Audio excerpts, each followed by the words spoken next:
Hello friends, দেব coaching সেন্টারে সবাইকে স্বাগত। আজ মাধ্যমিক ভূগোল ও পরিবেশ বসু মল্লিকের লেখা দশম শ্রেণীর ভূগোল বই থেকে দ্বিতীয় অধ্যায় বায়ুমণ্ডল চ্যাপ্টারে অনুসরণীর প্রশ্নোত্তর আলোচনা করব, যার মান 3। এই প্রশ্নগুলো তোমরা দেখে নাও, এর উত্তরগুলো পরে করা আছে। 1 নম্বর প্রশ্ন দেখো, ফেলের সূত্র কী? এর উত্তর লিখবে, পৃথিবীর আবর্তন গতির ফলে উদ্ভূত কোরিওলিস বলের প্রভাবে বায়ুর উচ্চচাপ থেকে নিম্নচাপের দিকে সোজা পথে প্রবাহিত না হয়ে উত্তর গোলার্ধের ডান দিকে এবং দক্ষিণ গোলার্ধের বাম দিকে বেগে প্রবাহিত হয়। এটি ফেলের সূত্র। নামকরণ: 1859 খ্রিস্টাব্দে আমেরিকা যুক্তরাষ্ট্রের আবহবিদ উইলিয়াম ফেরেল এই সূত্রটি আবিষ্কার করেন বলে তার নাম অনুসারে এই সূত্রের নামকরণ হয়েছে। উদাহরণ: আয়ন বায়ু উত্তর গোলার্ধের ডান দিকে বেঁকে উত্তর পূর্ব আয়ন বায়ু এবং দক্ষিণ গোলার্ধের বাম দিকে বেঁকে দক্ষিণ পূর্ব আয়ন বায়ু রূপে প্রবাহিত হয়। 2 নম্বর পার্থক্য দেখো, হোমোস্ফিয়ার ও হেটেরোস্ফিয়ার। এর উত্তরে ভিত্তি হোমোস্ফিয়ার হেটেরোস্ফিয়ার বলে পয়েন্ট দেবে। 1 নম্বর বিস্তৃতি, সমুদ্রপৃষ্ঠ থেকে 88 কিলোমিটার। এদিকে হেটেরোস্ফিয়ার লিখবে 88 কিলোমিটার থেকে 10,000 কিলোমিটার। 2 নম্বর উপাদান, গ্যাসীয় উপাদান, জলীয় বাষ্প এবং কঠিন উপাদানে গঠিত। এদিকে লিখবে শুধুমাত্র গ্যাসীয় উপাদানে গঠিত। 3 নম্বর অনুপাত, বায়ুর উপাদানগুলি একই অনুপাতে থাকে। এদিকে লিখবে বায়ুর উপাদান একই অনুপাতে থাকে না। 4 নম্বর লিখবে উষ্ণতা, হোমোস্ফিয়ারের ট্রপোস্ফিয়ার ও মেসোস্ফিয়ারের উচ্চতা বৃদ্ধিতে উষ্ণতা কমে। আর এদিকে লিখবে হেটেরোস্ফিয়ারে সব স্তরে উচ্চতা বৃদ্ধিতে উষ্ণতা বাড়ে। এর পরের প্রশ্ন, পার্থক্য লিখো, ট্রপোস্ফিয়ার ও স্ট্র্যাটোস্ফিয়ার। এর উত্তরে ভিত্তি ট্রপোস্ফিয়ার স্ট্র্যাটোস্ফিয়ার বলে পয়েন্ট দেবে। বিষয় ও বিস্তার, ট্রপোস্ফিয়ারে লিখবে বায়ুমণ্ডলের নিম্নতম স্তর, বিস্তার নিরক্ষীয় অঞ্চলে 18 কিলোমিটার এবং মেরুতে 8 কিলোমিটার। এদিকে লিখবে বায়ুমণ্ডলের দ্বিতীয় স্তর, বিস্তার টপোপজের ঊর্ধ্বে 50 কিলোমিটার। উষ্ণতা, উচ্চতা বৃদ্ধিতে উষ্ণতা কমে। আর স্ট্র্যাটোস্ফিয়ারে লিখবে উচ্চতা বৃদ্ধিতে উষ্ণতা বাড়ে। বৈশিষ্ট্য লিখবে ক্ষুব্ধমণ্ডল আবহাওয়ার ঘটনা ঘটে। এদিকে শান্ত মণ্ডল জেট প্লেন চলাচল করে। আর্দ্রতা ও মেঘ, প্রচুর জলীয় বাষ্পের উপস্থিতির কারণে এই স্তর আর্দ্র ও মেঘের অবস্থান রয়েছে। এদিকে লিখবে এই স্তর শুষ্ক এবং মেরু অঞ্চল ছাড়া কোথাও মেঘের অবস্থান প্রায় নেই। এর পরের পার্থক্য দেখো, সমুদ্রবায়ু ও স্থলবায়ু। প্রথমে ভিত্তি সমুদ্রবায়ু স্থলবায়ু বলে পয়েন্ট দেবে। 1 নম্বর লিখবে প্রবাহের সময়, দিনের বেলায় বয়ে যায়। আর এদিকে লিখবে স্থলবায়ু রাতের বেলায় বয়ে যায়। 2 কারণ, স্থলভাগে নিম্নচাপ, সমুদ্রে উচ্চচাপ, সমুদ্রে নিম্নচাপ, স্থলভাগে উচ্চচাপ। 3 নম্বরে প্রকৃতি, সমুদ্রবায়ু আর্দ্র বায়ু আর স্থলবায়ু লিখবে শুষ্ক বায়ু। বেগ, স্থলবায়ু অপেক্ষা গড় বেগ বেশি এবং সর্বাধিক হয় দুপুরে। এদিকে লিখবে সমুদ্রবায়ু অপেক্ষা গড় বেগ কম এবং সর্বাধিক হয় ভোরে। 5 নম্বর লিখবে বিস্তার, উপকূল থেকে স্থলভাগে বিস্তীর্ণ অঞ্চল জুড়ে বয়ে যায়। এদিকে উপকূল থেকে সমুদ্রের দিকে স্থলবায়ুর পরিসর কম। এরপরে পার্থক্য দেখো, এল নিনো এবং লা নিনা। ভিত্তি এল নিনো লা নিনা বলে পয়েন্ট দেবে। লিখবে উৎপত্তি, ডিসেম্বর মাসে দক্ষিণ প্রশান্ত মহাসাগরে চিলি উপকূলে মাঝে মাঝে যে ব্যতিক্রমধর্মী নিম্নচাপ, অতিবৃষ্টি ও উষ্ণ সমুদ্রপৃষ্ঠ দেখা যায় তাকে এল নিনো বলে। আর এদিকে লিখবে এল নিনো পর্বের শেষে পেরু উপকূল বরাবর যে শীতল সমুদ্রপৃষ্ঠের সৃষ্টি হয় তাকে লা নিনা বলে। বায়ুর উচ্চচাপের সঙ্গী। 2 নম্বর লিখবে প্রকৃতি, এল নিনো দক্ষিণমুখী, যার সঙ্গী অস্থির ও উষ্ণ সমুদ্রপৃষ্ঠ। এদিকে লিখবে লা নিনা উত্তরমুখী, যার সঙ্গী শীতল, শান্ত ও সুস্থির সমুদ্রপৃষ্ঠ। 3 নম্বর লিখবে প্রভাব, এল নিনো বছরে ভারত উপমহাদেশে খরা দেখা যায়। এদিকে লিখবে লা নিনা বছরে ভারত উপমহাদেশে স্বাভাবিক মৌসুমি বৃষ্টি দেখা যায়। এর পরের পার্থক্য দেখো, আয়ন বায়ু ও পশ্চিমা বায়ু। ভিত্তি আয়ন বায়ু পশ্চিমা বলে পয়েন্ট দেবে। লিখবে বিষয়, উপক্রান্তি উচ্চচাপ বলয়দ্বয় থেকে নিরক্ষীয় নিম্নচাপ বলয়ের দিকে প্রবাহিত নিয়ত বায়ু। এদিকে লিখবে উপক্রান্তি উচ্চচাপ বলয়দ্বয় থেকে 2 মেরুবৃত্ত প্রদেশীয় নিম্নচাপ বলয়দ্বয়ের দিকে প্রবাহিত নিয়ত বায়ু। গতিবেগ, উত্তর অপেক্ষা দক্ষিণ গোলার্ধে গতিবেগ বেশি হলেও পার্থক্য বেশ কম। এদিকে উত্তর গোলার্ধ অপেক্ষা দক্ষিণ গোলার্ধে এই বায়ুর বেগ খুবই বেশি। প্রভাব: ক্রান্তীয় মণ্ডলে মহাদেশের পূর্বে প্রবল বৃষ্টি এবং পশ্চিম অংশ বৃষ্টিহীন থাকে, তাই পশ্চিমে মরুভূমি গঠিত হয়েছে। এদিকে লিখবে নাতিশীতোষ্ণ মণ্ডলে মহাদেশের পশ্চিমে বৃষ্টি ও তুষারপাত ঘটে এবং পূর্বে কম বৃষ্টি হয়, তাই পূর্বে নাতিশীতোষ্ণ তৃণভূমি সৃষ্টি হয়েছে। এরপরে প্রশ্ন দেখো, পার্থক্য লেখো। ক্যাটাবেটিক বায়ু ও অ্যানাবেটিক বায়ু। ভিত্তি: ক্যাটাবেটিক বায়ু, অ্যানাবেটিক বায়ু বলে পয়েন্ট দেবে। 1 নম্বর সংজ্ঞা: দিনের বেলা পার্বত্য উপত্যকা ও পর্বত গাত্র সূর্যকিরণে উত্তপ্ত হওয়ায় যে উষ্ণ হালকা বায়ু পর্বতের ঢাল বরাবর নিচ থেকে উপরের দিকে প্রবাহিত হয় তাকে উপত্যকা বায়ু বা অ্যানাবেটিক বায়ু বলে। এদিকে লিখবে রাত্রিবেলায় তাপ বিকিরণের ফলে পর্বত গাত্রের ঢাল বরাবর যে শীতল ভারী বায়ু উপর থেকে উপত্যকার দিকে প্রবাহিত হয় তাকে পার্বত্য বায়ু বা ক্যাটাবেটিক বায়ু বলে। 2 নম্বর লিখবে বিষয়: পর্বতের ঢাল বরাবর নেমে আসা শীতল বায়ু। এদিকে লিখবে পর্বতের ঢাল বরাবর উঠে যাওয়া উষ্ণ বায়ু। 3 নম্বর লিখবে কারণ: পর্বতের শিখর দেশে বায়ু শীতল ও ভারী বলে নেমে আসে। এদিকে লিখবে উপত্যকায় বায়ু উষ্ণ ও হালকা বলে উঠে যায়। 4 নম্বরে বেগ: গড় বেগ বেশি, এদিকে লিখবে গড় বেগ কম। এরপরে পার্থক্য দেখো, ঘূর্ণবাদ ও প্রতিভ ঘূর্ণবাদ।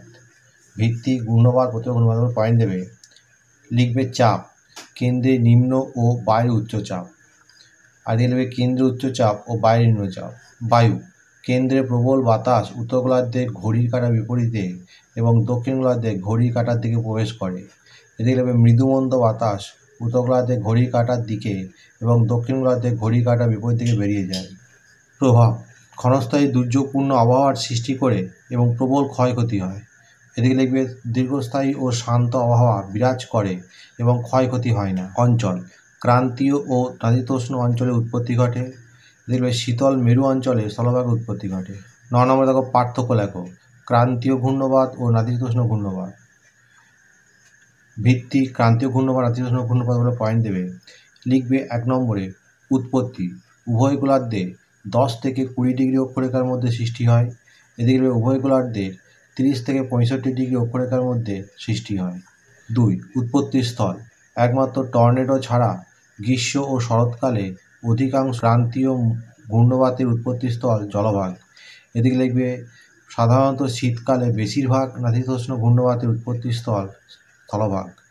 3 নম্বর আবহাওয়া: ক্রান্তীয় ঘূর্ণবাতের সময় প্রবল ঝড় বৃষ্টি সহ স্বল্পস্থায়ী দুর্যোগপূর্ণ আবহাওয়া দেখা যায়। এদিকে লিখবে নাতিশীতোষ্ণ ঘূর্ণবাতের সময় মেঘপূর্ণ আকাশে কয়েকদিন ঝিরঝিরে বৃষ্টি হয়। 4. প্রভাব: ক্রান্তীয় ঘূর্ণবাতের প্রভাবে সামুদ্রিক জলোচ্ছ্বাস ও বন্যা পরিস্থিতি সৃষ্টি হয়ে সম্পত্তির ক্ষতি ও জীবনহানি ঘটে।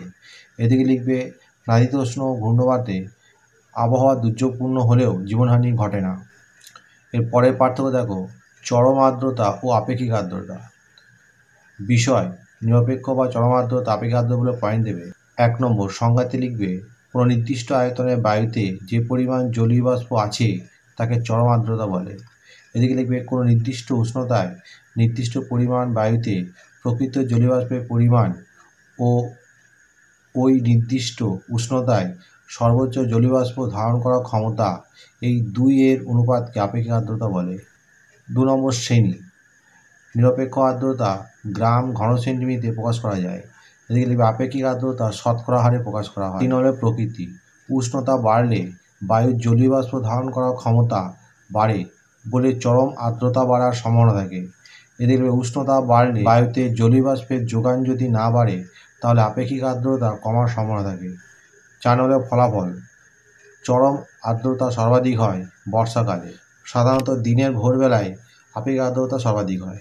এরপরে পার্থক্য দেখো, পরিচলন বৃষ্টিপাত ও শৈলক্ষেপ বৃষ্টিপাত। বিষয়: পরিচলন বৃষ্টি, শৈলক্ষেপ বৃষ্টি বলে পয়েন্ট দেবে। সংজ্ঞাতে লিখবে প্রবল উষ্ণতায় সৃষ্ট উষ্ণ আর্দ্র বায়ু উপরে উঠে ঘনীভবনের মাধ্যমে যে বৃষ্টি ঘটে তা পরিচলন বৃষ্টি। এদিকে লিখবে জলীয়বাষ্পপূর্ণ বায়ু বা মেঘ প্রবাহিত হয়ে উঁচু পর্বত বা মালভূমিতে বাধা পেয়ে যে বৃষ্টি ঘটে তা শৈলক্ষেপ বৃষ্টি। 2 নম্বর লিখবে প্রক্রিয়া: প্রখর উষ্ণতায় ভূপৃষ্ঠের জলভাগ থেকে জলীয়বাষ্প উপরে উঠে ঘনীভবনের মাধ্যমে লিনতাপ ত্যাগ করে যে মেঘ সৃষ্টি হয় তার থেকে ঝমঝমিয়ে পরিচলন বৃষ্টি ঘটে।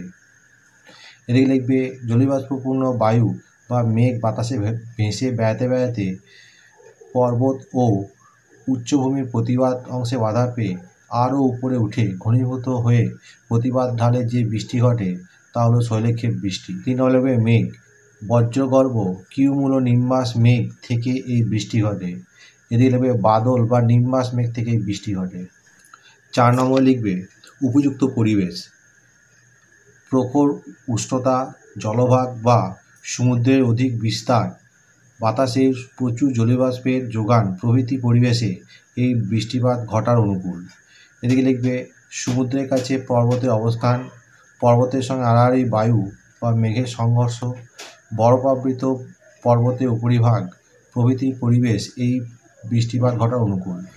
5 নম্বর লিখবে অঞ্চল, নিরক্ষীয় অঞ্চলে প্রায় প্রতিদিন অপরাহ্ন, মধ্য অক্ষাংশীয় অঞ্চলে গ্রীষ্মের শুরুতে বৃষ্টি হয়। মধ্য অক্ষাংশীয় অঞ্চলে পার্বত্য ও উচ্চভূমির প্রতিবাদ ঢালে এই বৃষ্টি হয়। এর পরের প্রশ্ন দেখো, নিরক্ষীয় অঞ্চলে পরিচলন বৃষ্টিপাত হয় কেন?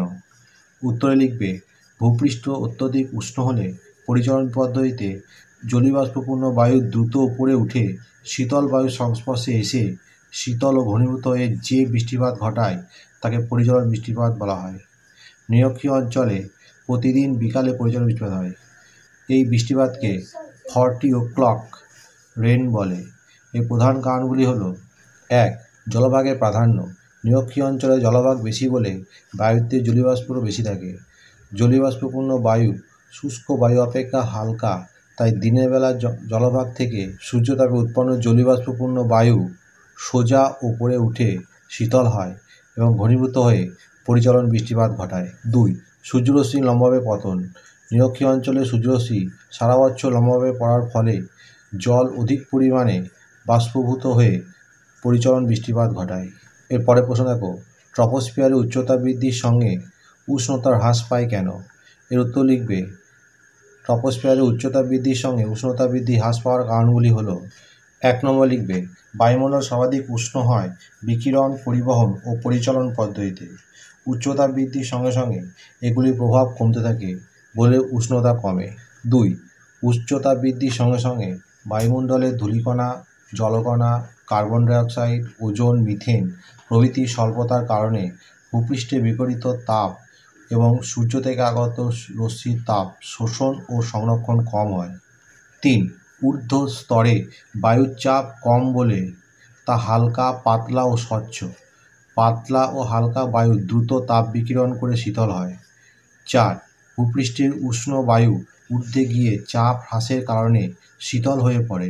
পরের প্রশ্ন দেখো, উষ্ণতা বৃষ্টিপাত লেখচিত্রে ভূমধ্যসাগরীয় করার 3টি যুক্তি সংক্ষেপে ব্যাখ্যা করো। এর উত্তর লিখবে ভূমধ্যসাগরীয় জলবায়ু, গোলার্ধ নির্ণয়।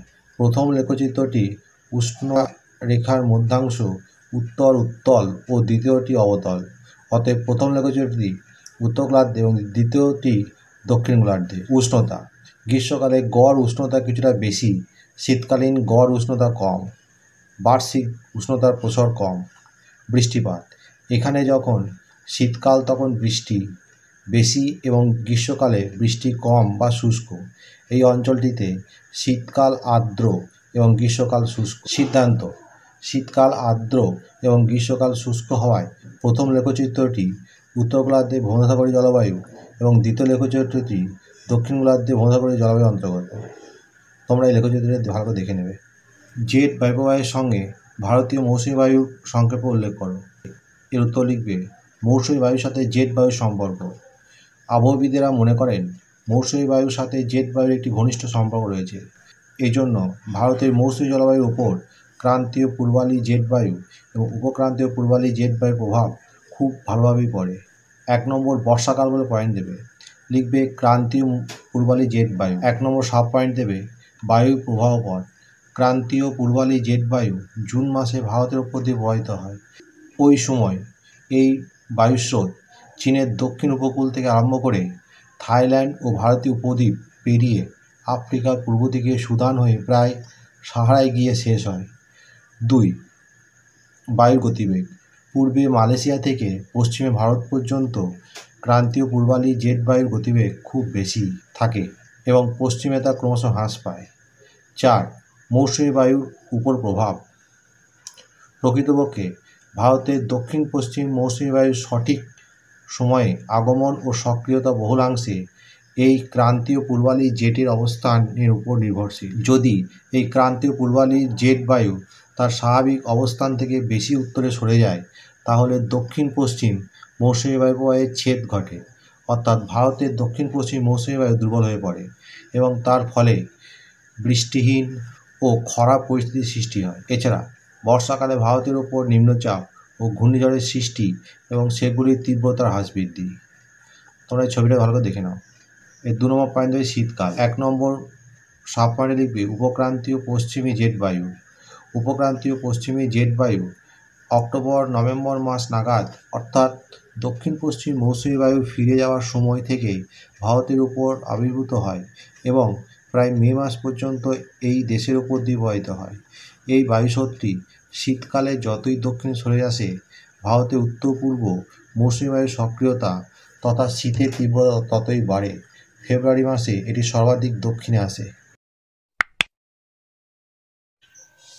বন্ধুরা, এখানেই শেষ করছি। পরবর্তী ভিডিওতে আবার দেখা হবে। ভিডিওটি ভালো লাগলে অবশ্যই লাইক, কমেন্ট, শেয়ার করবে।